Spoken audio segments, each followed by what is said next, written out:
Third part में C1/A और A दिया हुआ और R is equal to A और A नॉट इक्वल टू 0।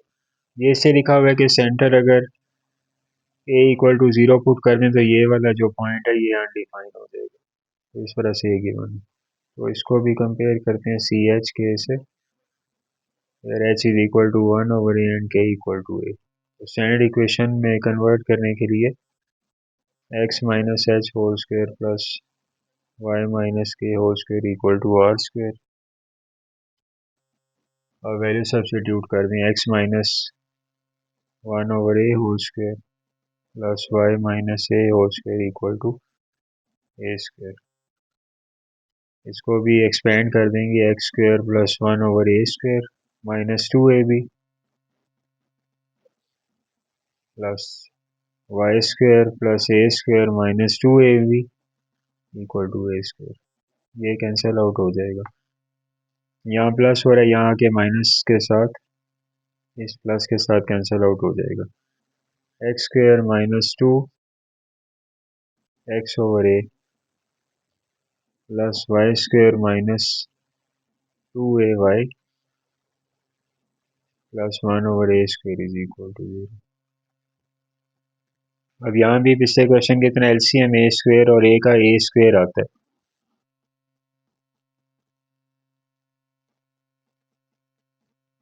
इस तरह से तो आप उससे मल्टीप्लाई कर दें दोनों साइड्स को, multiply by LCM is equal to A square, या पिछले पार्ट की तरह LCM ले लें या मल्टीप्लाई डिवाइड कर दें। तो जब हर टर्म को A स्क्वायर से मल्टीप्लाई करेंगे तो इस तरह लिख लेंगे,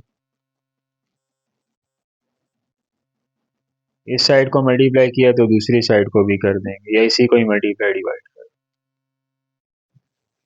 और अब जब इन्हें एक्सपेंड करेंगे तो A square x square minus 2AX plus A square y square minus 2A cube हो जाएगा प्लस 1 इज इक्वल टू 0, या A square x square plus A square y square, पहले x स्क्वायर और फिर y स्क्वायर वाली term लिखे, फिर A और फिर x और y वाली लिखें, 2AX minus 2A cube y plus 1 is equal to 0। ये required answer.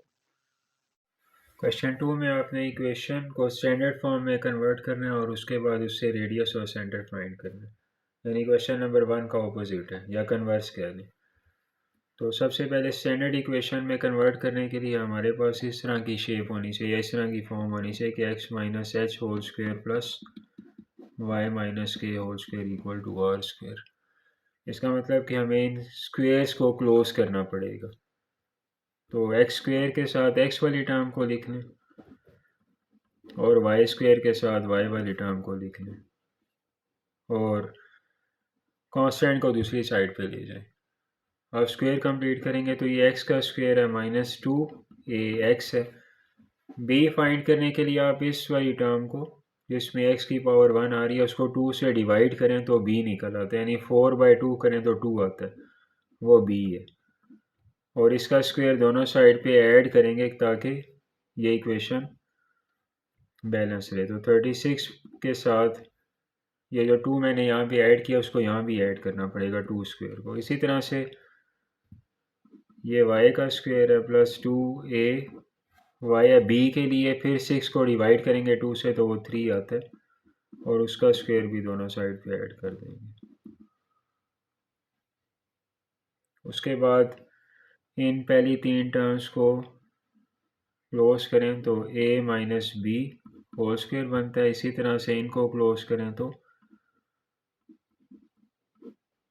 a plus B बन जाता है is equal to 36 plus 4 plus 9 और फिर ये बन जाएगा x minus 2 whole square plus Y plus 3 whole square equal to 49 और it can be written as x minus 2 whole square plus x minus 2 whole square plus Y plus 3 whole square is equal to 7 square. लेकिन standard form में लेके जाने के लिए यहाँ पे minus होना चाहिए, तो क्योंकि यहाँ पे अगर आप देखें तो दोनों नेगेटिव साइन है, तो इसके साथ अगर हम कंपेयर करें तो x minus 2 whole square plus Y minus minus 3 लिख सकते हैं आप। तो यहाँ पे जो सेंटर आ जाएगा वो -2 और यानी माइनस के साथ जो नंबर है वो 2 है और यहाँ पे -3 इसका सेंटर है और इसका जो रेडियस है वो ये है। तो रेडियस इज इक्वल टू 7। ये इसका रिक्वायर्ड आंसर है।